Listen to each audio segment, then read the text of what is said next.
This morning we are on the traditional territories of many nations, including the Mississaugas of the Credit, the Anishinaabe, the Chippewa, the Haudenosaunee, and the Wendat peoples.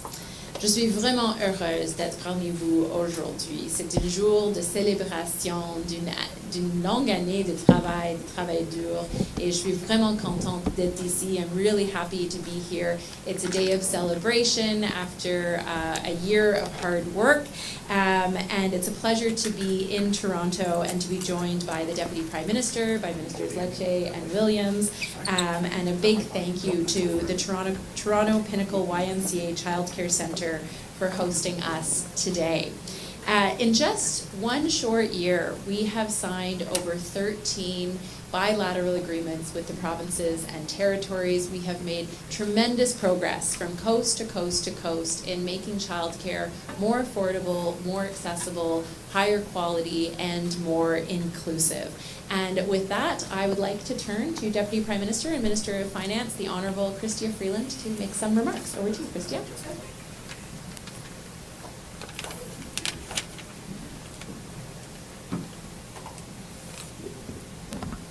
Thanks. Okay, well, thank you very much, Corinna. And I do also want to start by saying that, you know, I think like everyone in the GTA, everyone in Ontario, everyone in Canada, our hearts go out to the families of the victims of the horrific shooting in Vaughan, and certainly our government and Minister Lecce's government stand ready to do whatever the community, whatever the families need us to do. Let me also start by acknowledging that we're gathered on the traditional territories of the Mississaugas of the Credit, the Anishinaabe, the Chippewa, the Haudenosaunee, and the Wendat people. I am so glad to be here today with my friend and colleague, Minister Corinna Gould, who played such an important role in getting our national early learning and childcare program across the finish line. Thank you so, so much, Corinna. Mother of a young child, this is an issue particularly close to you, and you have accomplished something historic. And I'm really glad to be here with Minister Lecce and Minister Williams. Our partnership with them and with the provincial government in Ontario has been central to this effort. But above all, I would like to thank the amazing educators who work here at the Toronto Pinnacle YMCA for hosting us. As a mother of 3, I am in awe of the work that our early childhood educators do. It makes me just tired to think about what they do every single day. And I do want to start by saying to each one of them, to the amazing people I met here today, to Melissa, who is an early childhood educator as well, thank you very, very much. The job you do is extremely important. I think it's the most important job in the world. And I want you to hear from me, from the government, that we respect your work. And I think we need to pay you a little more too. This is such an exciting day for families here in Ontario. When we first announced our plan to make high-quality, affordable childcare a reality in Canada, it was welcomed by many. But there was some justifiable skepticism. After all, similar promises had been made and broken for 5 decades. Even last March, when we actually announced our agreement with Ontario, and that was a great milestone, I know that there were some people who doubted whether we would actually be able to deliver. But in close partnership with provinces and territories, in close partnership with early learning and childcare educators who actually do the work, and with parents across the country, we have done it. And so I am so happy to announce that parents in Ontario will see their childcare fees reduced by 50% on average by the end of this year.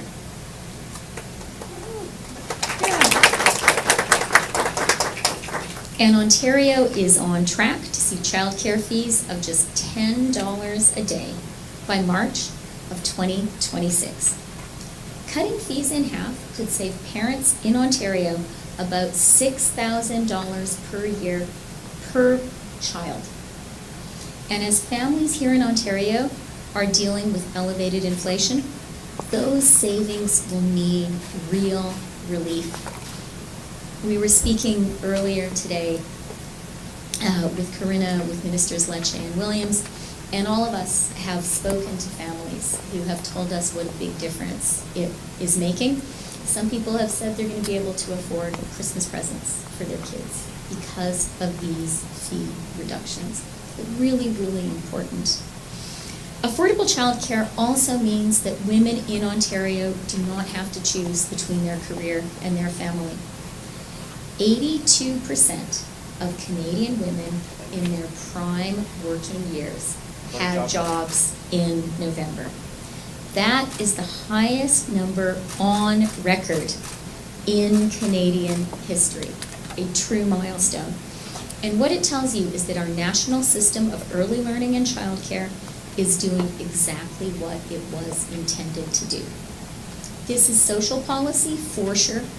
This is about making life better for children and families, for sure. But as a Minister of Finance, I can tell you this is also economic policy, which is driving jobs and growth in our country. Bien que nous puissions tous être fiers du travail qui nous a amenés ici aujourd'hui, l'annonce d'aujourd'hui est également le résultat de plus d'un demi-siècle de militantisme de la part des féministes canadiennes. Les féministes du Québec qui nous ont montré la voie il y a toutes ces années. Judy Lamarche, Laura Sabia et Monique Bégin, qui ont convaincu le gouvernement de créer la Commission royale d'enquête sur la situation de la femme en 1967. Les féministes de l'Ontario, Morna Ballantine, Martha Friendly et Gordon Cleveland, qui se sont battus pendant des décennies pour la création d'un système de garderie universel, abordable et de haute qualité. Ken Dryden et Paul Martin, pour leur année de travail acharné au niveau fédéral, ainsi que mon collègue Ahmed Hussein, qui a ouvert la voie à notre système national d'apprentissage et de garde des jeunes enfants. And to all of the many, many Canadian women, from coast to coast to coast, who fought for a national system of early learning and childcare long before it really became possible to see the whole country coming out and support it, who did not waver in the face of setback after setback. I want to say to them, to our foremothers, thank you very much. We are transforming Canada with this system for the better. And we would not be where we are here today without your work over more than 5 decades. Merci beaucoup. Corinna, à toi la parole.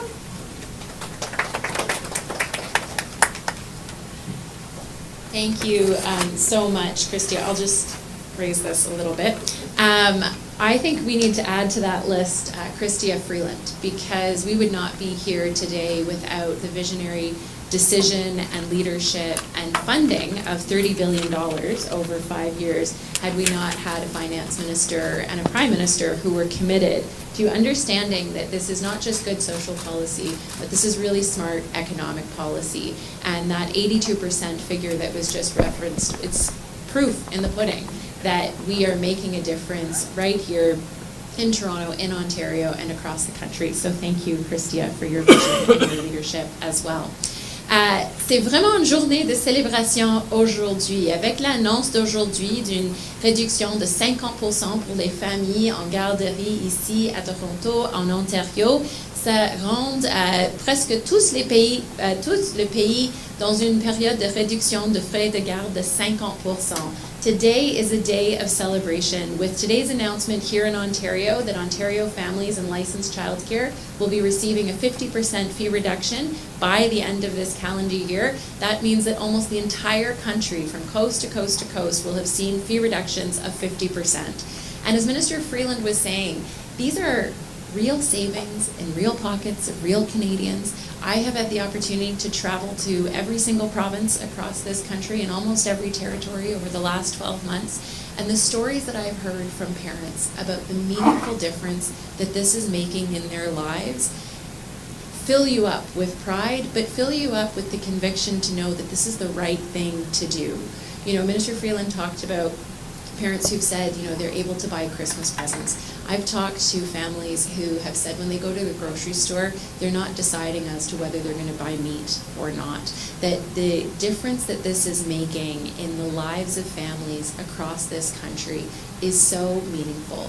We often, you know, talk to families about saving for post-secondary education, but until today, really, sometimes childcare was actually more expensive than a post-secondary education, and we didn't prepare families for those savings and those expenditures. But today we are making a difference, and what's exciting about this is that this is a difference for generations to come. This policy is so important and it's so impactful. We have 25 years of history in Quebec that demonstrates, you know, the numbers of women going back into the workforce. Quebec has the highest female workforce participation in the country. And I hope that, you know, by the end of these 5 years, we have multiple provinces and territories competing for that honor. And what it means for Canada's future and our economic future. We know that investments in childcare have an incredible return on investment in terms of dollars generated in the economy. So today is an exciting day. It's an exciting day for families in this country. It's an exciting day for women in this country. And it's also an exciting day for our childhood workforce. Quand je parle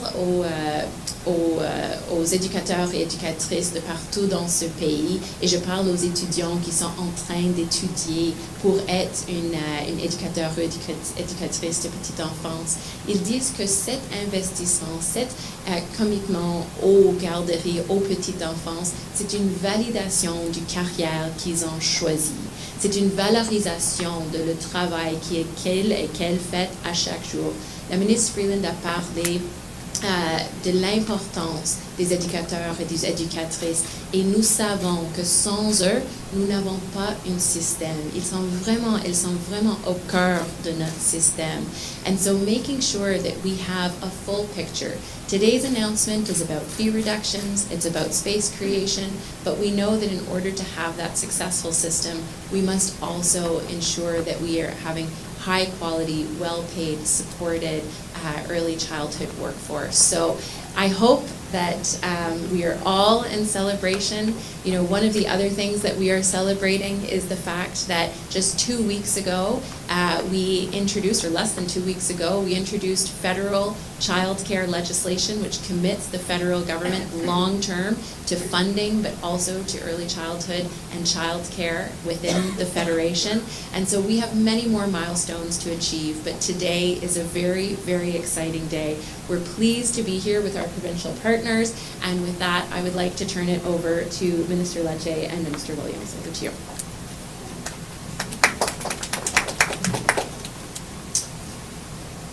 Well, thank you very much, Minister Gould. I do want to start off just by speaking about my community of Vaughan and the senseless tragedy that has left so many heartbroken. To all those who have been impacted in Vaughan, in the community, in my riding, please know that our government stands with you, and the community stands with you. We'll grieve with you during this most disturbing shooting that's happened in the heart of our community. I want to thank our police and our first responders who were present on the line to respond to this unspeakable moment, and also for the work they did to save lives. We stand together, and obviously we send our prayers to the victims in our community.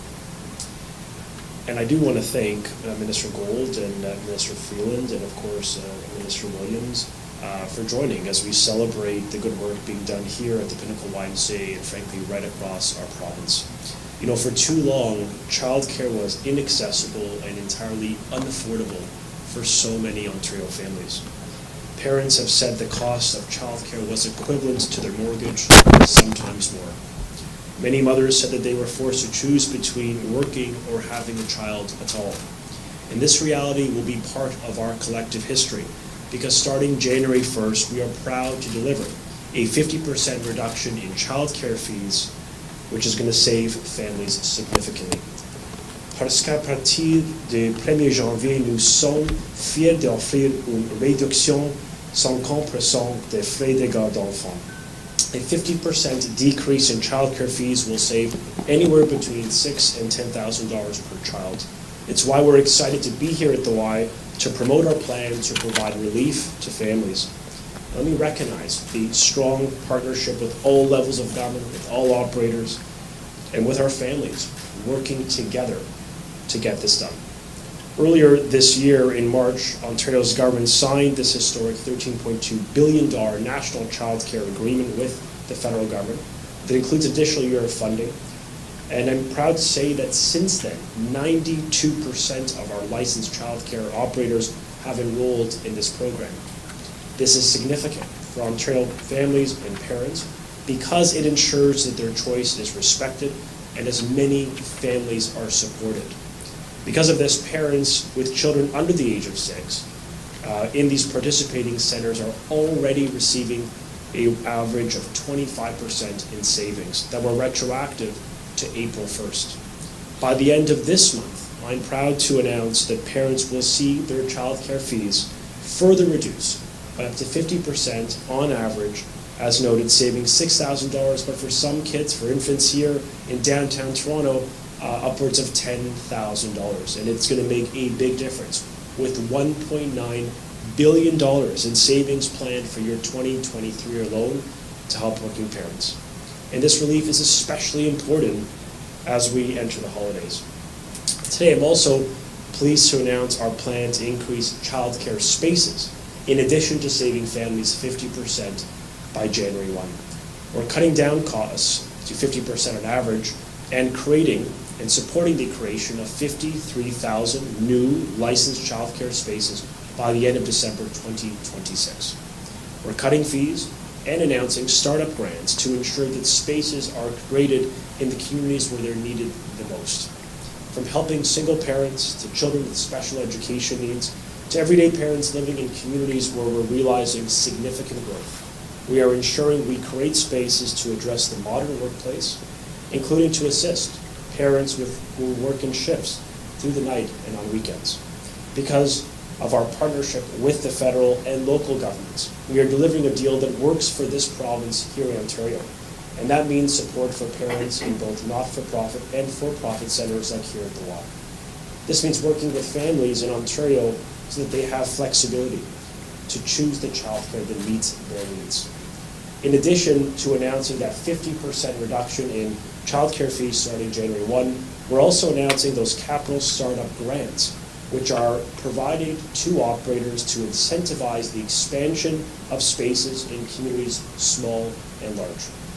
And let me just close by thanking all of the partners involved here, to echo the messages of those before me. In the childcare sector, in our municipal and federal governments, First Nations, and of course the childcare workers themselves, who give so much of themselves to care for our children. We will continue to work together to ensure all families in Ontario have access to affordable childcare they deserve. And working together is very much at the core of what Ontario's Associate Minister of Women, Social and Economic Opportunity is all about. Charmaine is a strong and principled voice for women, for opportunity and affordability.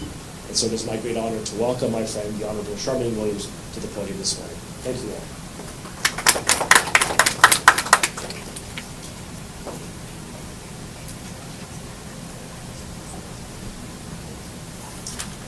Hello. I as well also would like to lift up all of those impacted by the shooting in Vaughan up in prayer.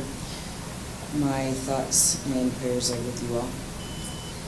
I want to thank Pinnacle YMCA for hosting us today, and Ministers Freeland and Gould, and Minister Lecce for all of their hard work in seeing today happen. So good morning, or maybe we're in this afternoon. We are proud to have secured a deal that works for women and families across the province. Families can now make the right childcare choices that fits their needs. Not only is Ontario on track to create 86,000 new childcare spaces by 2026, but families will be seeing a 50% fee reduction at the end of the month. This deal creates opportunities for women and entrepreneurs and small business owners in the childcare sector to participate as well. And that's why we've seen an amazing 92% of service providers opt in. Now, as Ontario's Associate Minister of Women's Social and Economic Opportunities, Ontario's workforce is one of my top priorities, and advancing women in Ontario's workforce is my top priority. And today's childcare announcement unlocks a key resource in that effort. Many women make up approximately 40% of a household income, and in some homes, women are the sole income source. That is why when women have access to affordable and reliable childcare, they are better positioned for long-term economic stability and success. And when a woman is able to succeed in our economy, she changes not only her own life, but the lives of all who depend on her as well. And that's why today's achievement is so very important.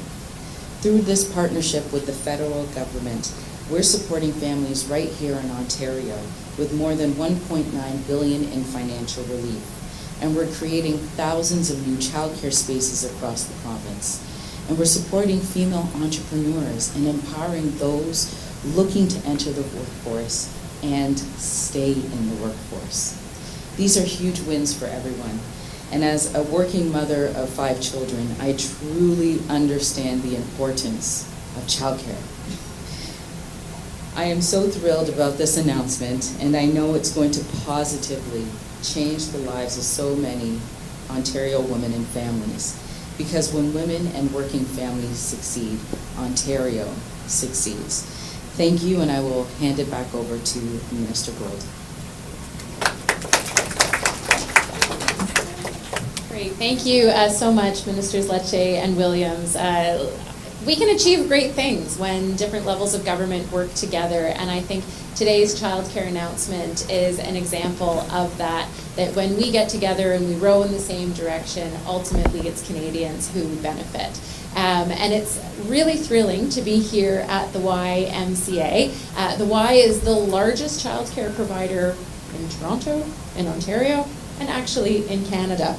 And Linda Cottis is the Vice President here for the YMCA of the Greater Toronto Area, and she is going to deliver some remarks. The Pinnacle Y is one of 311 Ys in Toronto alone that deliver childcare. So I always like to say that childcare is a win for our children, it's a win for our families, but it's also a win for our economy. And so, Linda, please, the stage is yours. Thank you so much.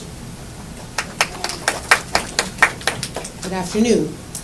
As the Minister said, my name is Linda Cottis. I'm the Senior Vice President for the YMCA of Greater Toronto and a recently appointed member of the National Advisory Council on Early Learning with Minister Gould and Childcare.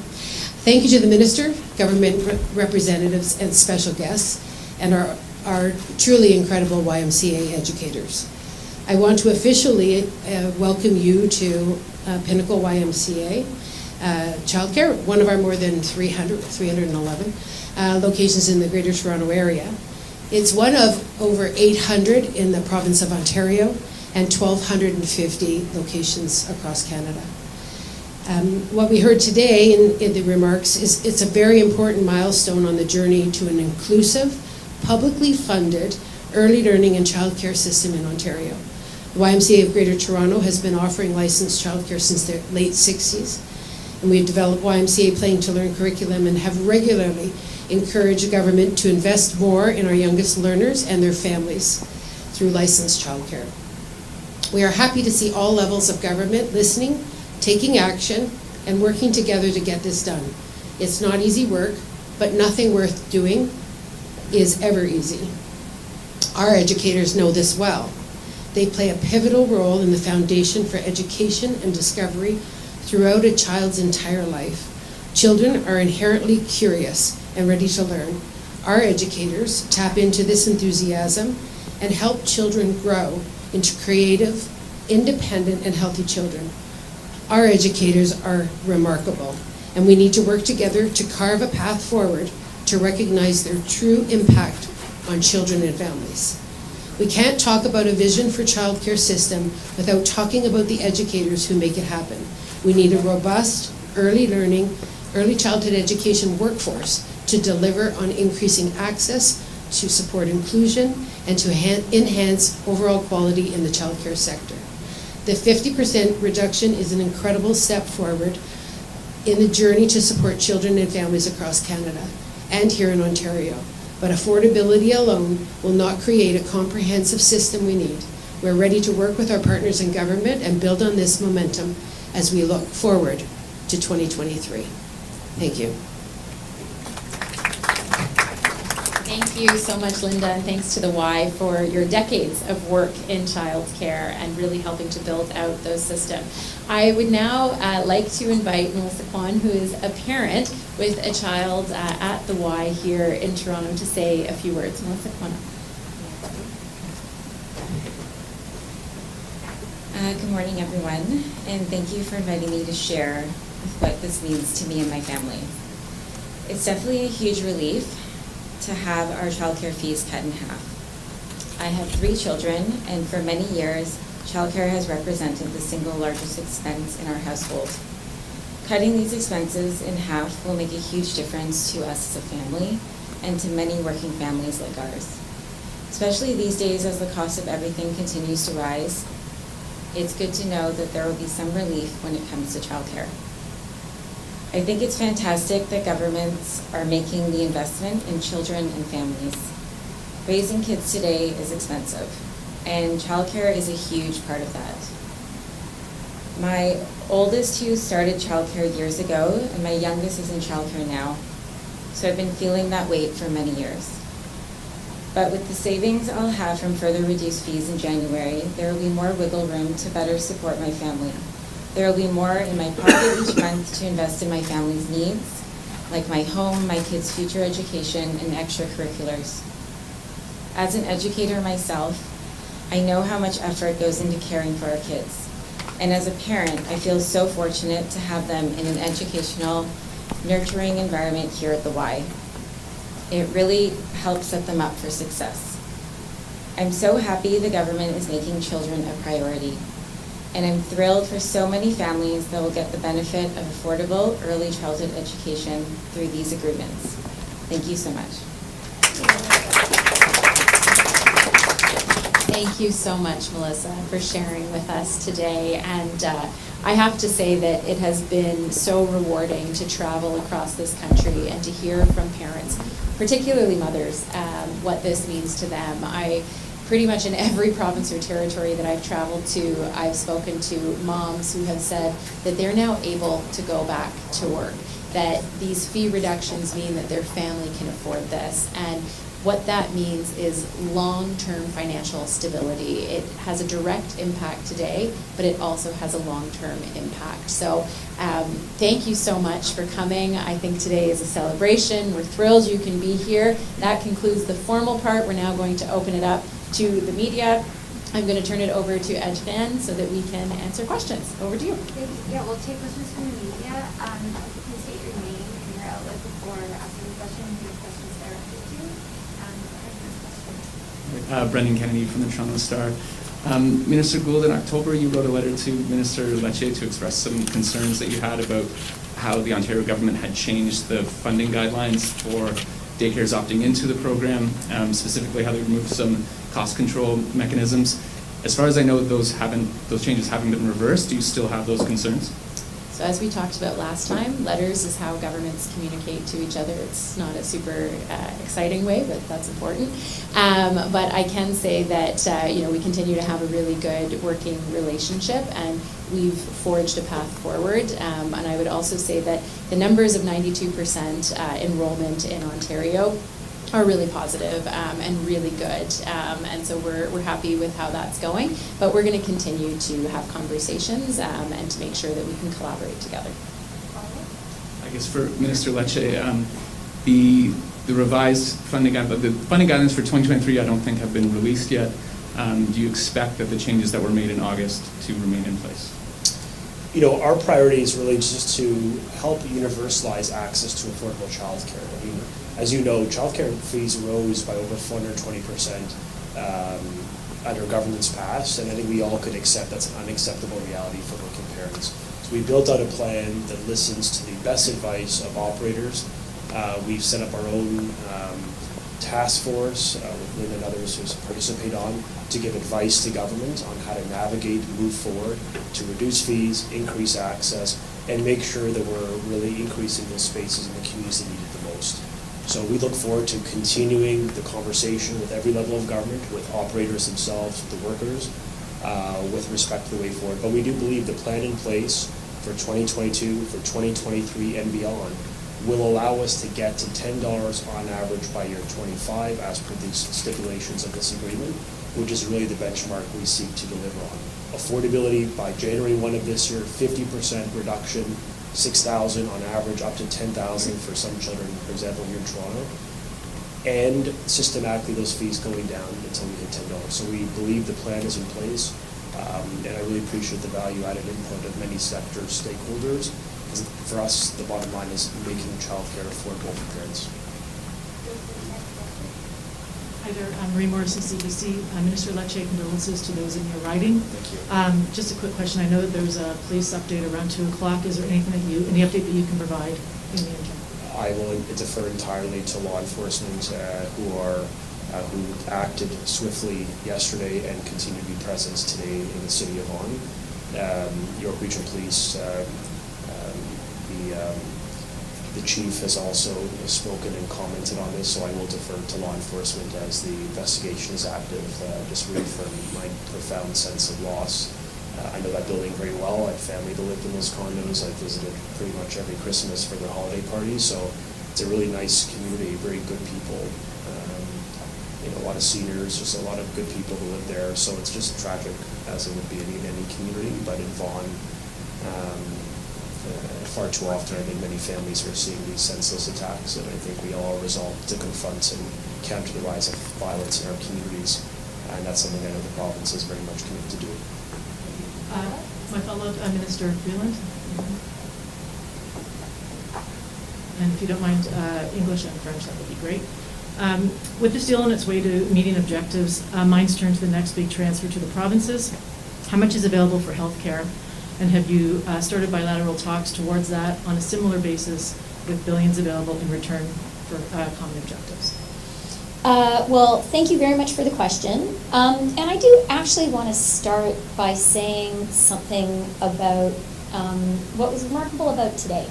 I was thinking as I was listening to my colleagues that you could have, if you hadn't known the name of the person speaking and maybe taken out the references to mother of 3, mother of 5, etc., any one of us could have made each other's remarks. There was really remarkable unity of purpose. And I do really want to thank Minister Lecce, Mr. Williams, and also Premier Ford for getting there, because it took a lot of work for us to come to a common vision on early learning and childcare. But today for me shows that we've done it and that we have a shared understanding of why it matters. And as Corinna said, we can do such great things in Canada when we kind of roll up our sleeves, put the politics to one side, and just work together for Canadians. So thank you very much, guys. It's a big deal. And I am confident we're going to be able to do the same thing when it comes to healthcare. As Minister Duclos has said, we are committed to working with the provinces and territories universal single-payer healthcare is fundamental to Canada and to being Canadian, and we all know our healthcare system is facing terrible strains, and we need to come together in a similar way to shore up our healthcare system. The federal government is committed to doing that. We also believe strongly that this is not just about money. Canada spends very close to the top of the OECD when it comes to healthcare. Collectively, we spend a lot already, and the CHT transfer is going to go up by more than 9% according to the formula next year. So there is a lot of money there. We have committed to providing more support, but we also really believe that what Canadians deserve is a transformation of the system, and the federal government is committed to doing our part to get there. And I really, really believe with goodwill on all sides, and I believe that's there. I really think it's achievable.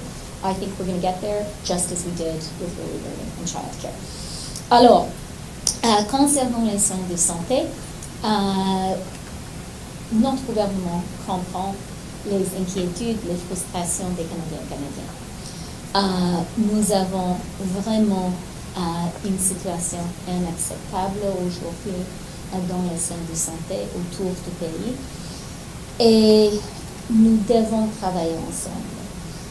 Je suis aussi convaincue que, comme on a fait en ce qui concerne les garderies, c'est très, très possible pour le fédéral, les provinces et les territoires de travailler ensemble pour ensemble aider les Canadiens et Canadiennes. Le fédéral est convaincu que ce n'est pas et ça ne peut pas être seulement une question de l'argent. Le Canada aujourd'hui dépense beaucoup en ce qui concerne les soins de santé. Quand on regarde les comparaisons avec les autres pays, nos voisins, alors nous devons aussi transformer ce qu'on fait. Mais je veux finir avec un mot optimiste positif. Quand on a annoncé notre programme pour un système de garderie nationale, beaucoup de gens étaient très, très sceptiques. Je me souviens les interviews que j'ai faites, plusieurs, et les journalistes, et c'était une juste question. On dit, pourquoi vous pensez que ce sera possible? C'était possible parce qu'on a eu de bonne volonté du côté fédéral, du côté des provinces et territoires, et je suis convaincue que ce sera possible aussi en ce qui concerne les soins de santé. Hi there, Aiden Shmandi from Queen's Park Briefing for Minister Lecce. On the childcare workforce, you guys said in the summer that you're going to be launching consultations to discuss the early childhood workforce. Folks in the sector complain about very low wages. The experts that Minister Gould mentioned also talk about how the wages are too low, and that if they're not increased, then this whole kind of venture might fail. I'm wondering if you could give us an update on those consultations, if they happened, if they didn't happen, and if they didn't, when they're going to. Sure. It's an important question, because I think we appreciate that while we increase access and create more spaces, 83,000 more spaces since when we started, 86,000 spaces when we started, we also recognize we need qualified workers to support our kids as prices come down and demand inevitably rises in the coming years. So it's a good problem, but it is a real problem.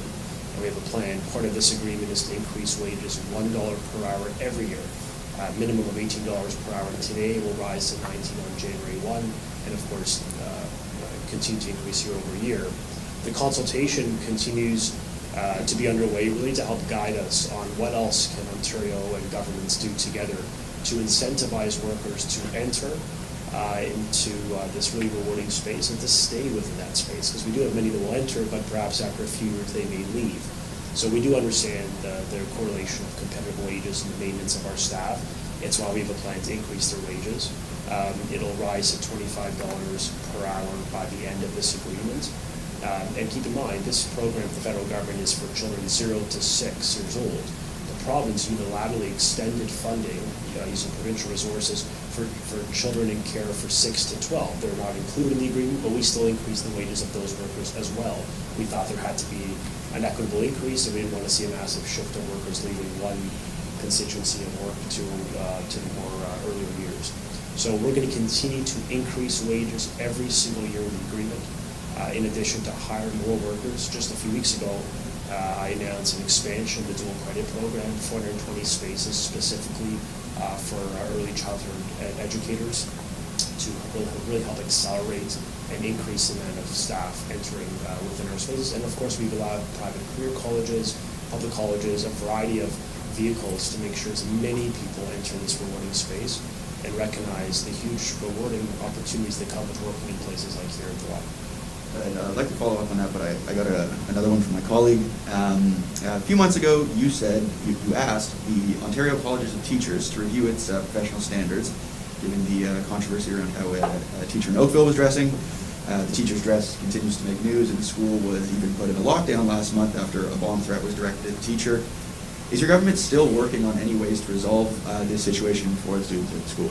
Yeah, I do continue to believe that the Halton School Board, which is the employer, has an obligation to ensure that these classrooms are safe and respectful places to learn. Teachers need to uphold, as I've noted, the highest standards of professional standards when they're in front of children.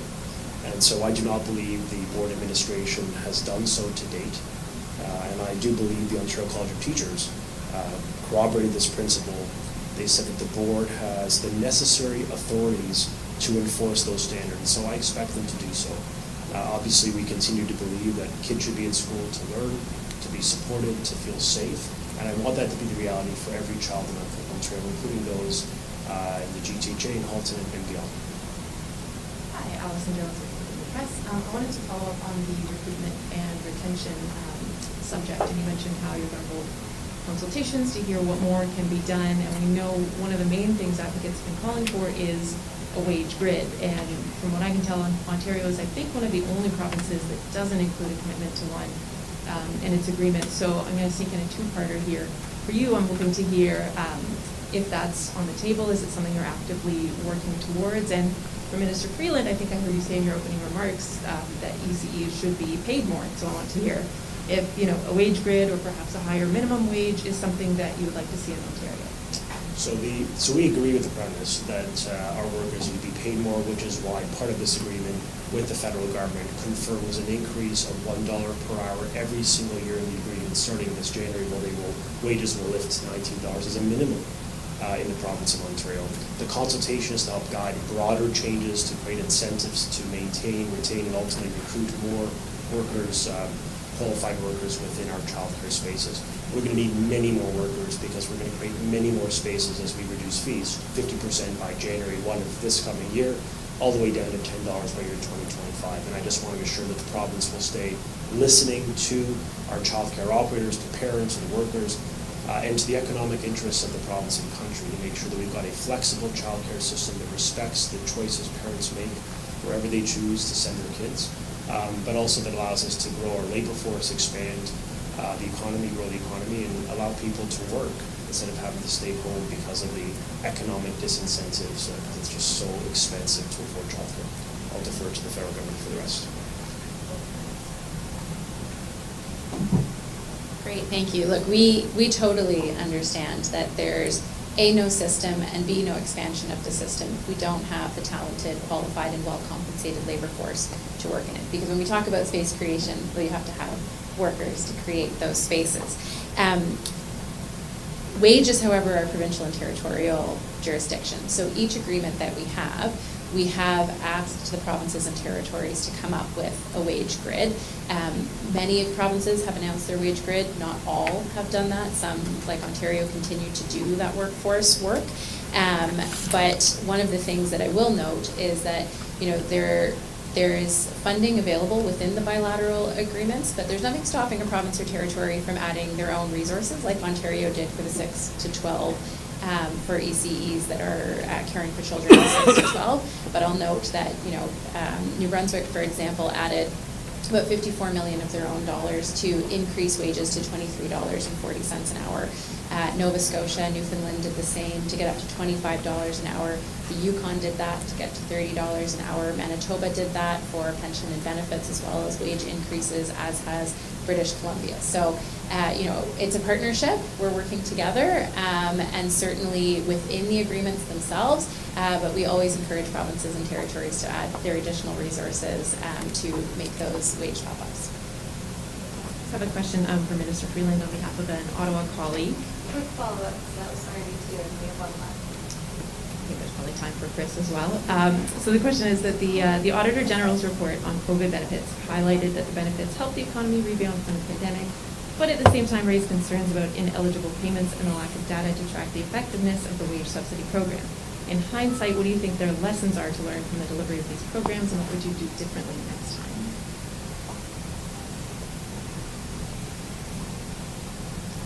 Yeah, thanks for the question. And first of all, I hope there isn't a next time. Seriously. And I think it's important for us to remember that when COVID hit, it was a once-in-a-generation, once-in-a-century shock to Canada. It was an economic blow, the deepest recession since the Great Depression.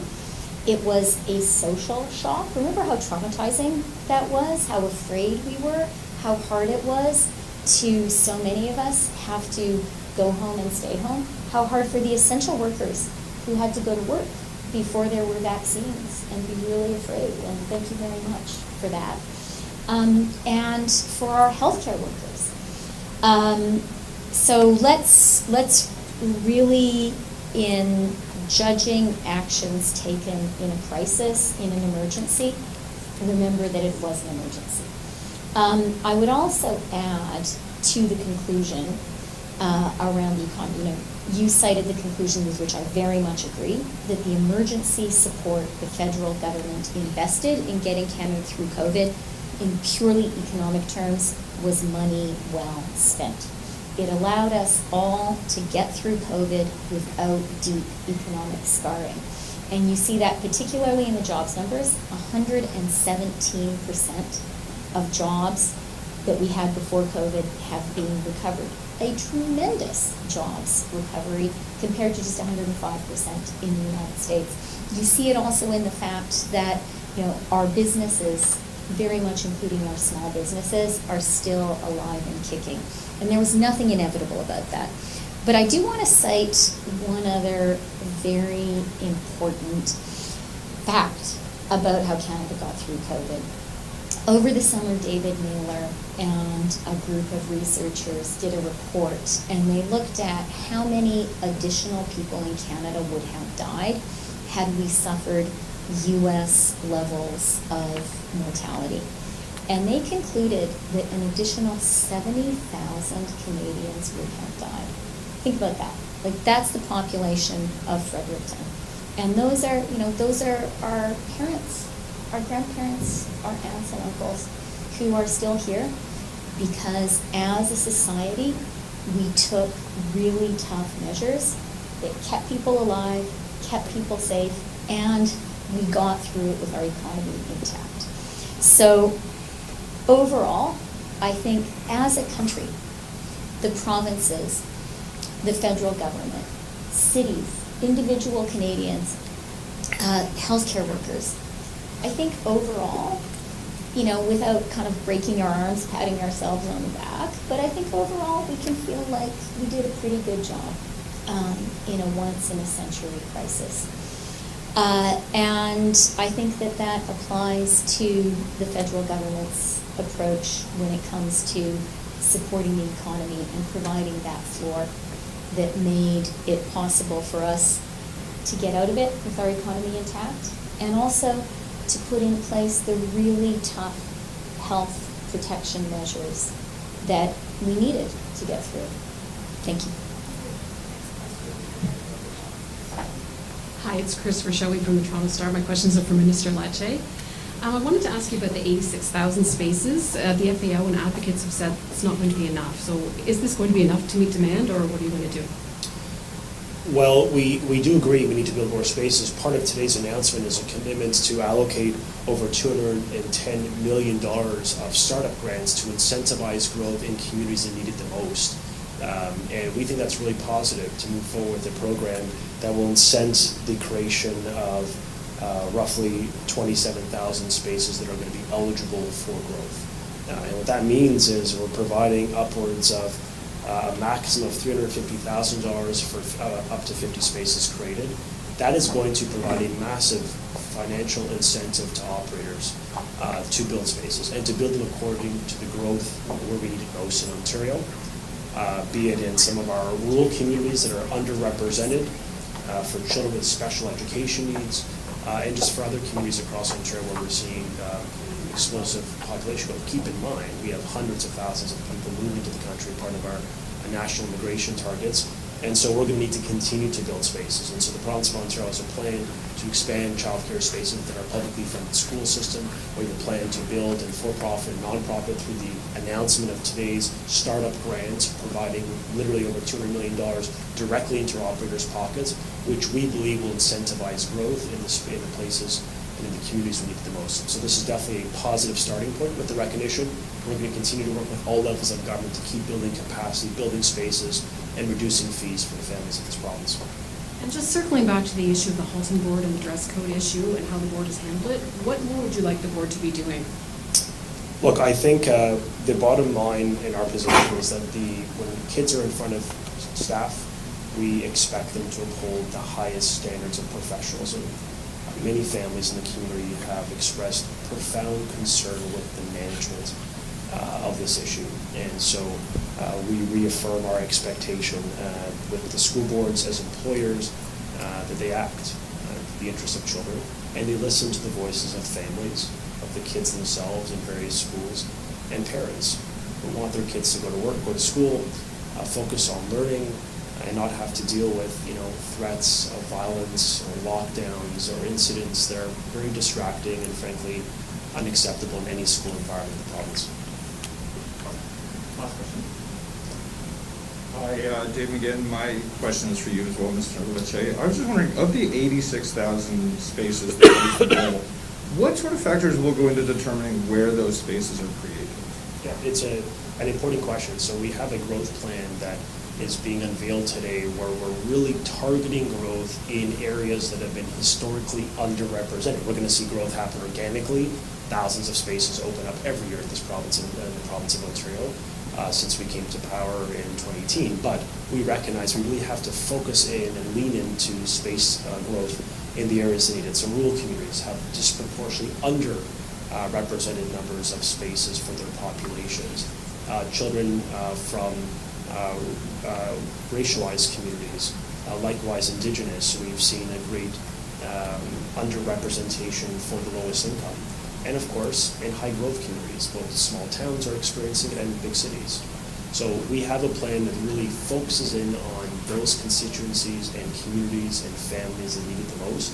We're incentivizing growth, part of a $200 million startup grant we're announcing today, in addition to the fee reduction of 50% for January 1. Together, these two announcements, I think, will reduce costs for families, increase access, and build the capacity for decades to come. Thank you. That brings the media bill to an end. There will be a really quick photo right here. That's it. Thank you for coming, folks.